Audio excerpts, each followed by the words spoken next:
मी समीर पुनावाल बोलतो. मॅडम, असा विषय झाला की आता हे लाडक्या बहिणीचा जो विषय आहे, आज माझ्या हिंगणघाटला, मी वर्धा जिल्हा हिंगणघाट विधानसभेत आहो, माझ्याकडे 200 महिला आल्या. काय झालं, आपण जे केवायसी मध्ये जे आपण ऑनलाईन त्यांना केवायसी करायला सांगितले, त्यामध्ये जे 4-5 प्रश्न दिले होते होय नाहीचे, त्या होय नाही मध्ये काही लोकांचे उत्तर चुकलेले आहेत. त्यामुळे त्यांची केवायसी झाली नसल्यामुळे त्यांचे जे पात्र लाभार्थी आहेत त्या पात्र लाभार्थीच्या खात्यामध्ये हे पैसे आले नाही या महिन्याचे. त्यामुळे प्रचंड रोष आणि अनरेस्ट आहे महिलांच्या मनामध्ये.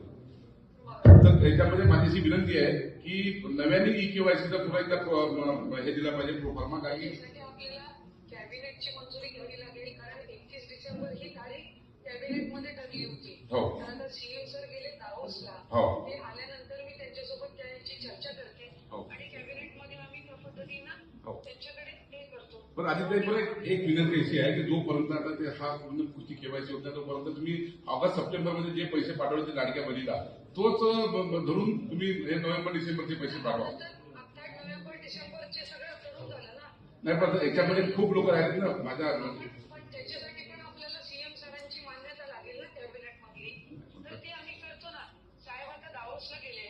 हो. वन्स ही कम्स बॅक, त्याच्यानंतर आम्ही साहेबांना हे करून करतो. माझ्याकडे त्या संदर्भातल्या भरपूर तक्रारी आहेत. हो. आम्ही पण त्याचा प्रस्ताव तयार करतोय. हो. पण त्याला सरांची मान्यता घ्यावी लागेल. बिलकुल. तर आपण करतोय. आपण या.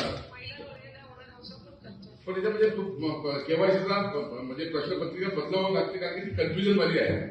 नाही, ठीक आहे. कन्फ्युजन वाली आहे. साधं सिंपल प्रश्न टाकून आपण केलं पाहिजे. तोपर्यंत यांचे नोव्हेंबरचे पैसे तर नाही आले, ते खूप अनरेस्ट आहे. पुढे आमच्या निवडणुका आहेत, जिल्हा परिषदच्या, प्रत्येक गावात तोच विषय आहे. एवढी विनंती आहे थोडंसं तुम्ही. नमस्कार लाडक्या बहिणींनो, लाडक्या बहिणीसाठी अतिशय महत्त्वाची अशी बातमी आलेली आहे. ती महत्त्वाची बातमी आपण या आधीच्या व्हिडिओच्या माध्यमातून अगदी सविस्तर जाणून घेणार आहोत.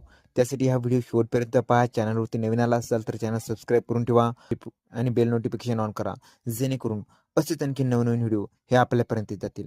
तर लाडक्या बहिणींनो, तुम्हाला सर्वांनाच माहिती आहे की गेल्या काही दिवसामध्ये नोव्हेंबर व डिसेंबर महिन्याचे पैसे हे राज्य सरकारने पात्र लाभार्थ्यांच्या महिलांच्या खात्यामध्ये हे ट्रान्सफर केलेले आहेत. परंतु बऱ्याच पात्र महिला ह्या लाभार्थी असून सुद्धा त्यांच्या खात्यामध्ये अजूनपर्यंत नोव्हेंबर व डिसेंबर महिन्याचा 1 रुपया सुद्धा जमा झालेला नाही.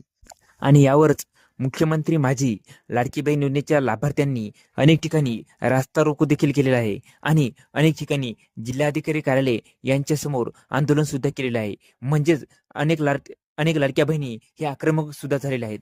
तर लाडक्या बहिणींनो, तुम्ही ते बघू शकता. आता एका आमदारांनी डायरेक्ट महिला व बालविकास मंत्री अदितीताई तटकरे यांना फोन लावलेला आहे आणि फोन लावून महिलांचे प्रश्न म्हणजेच लाडकी बहीण योजनेचा जो काही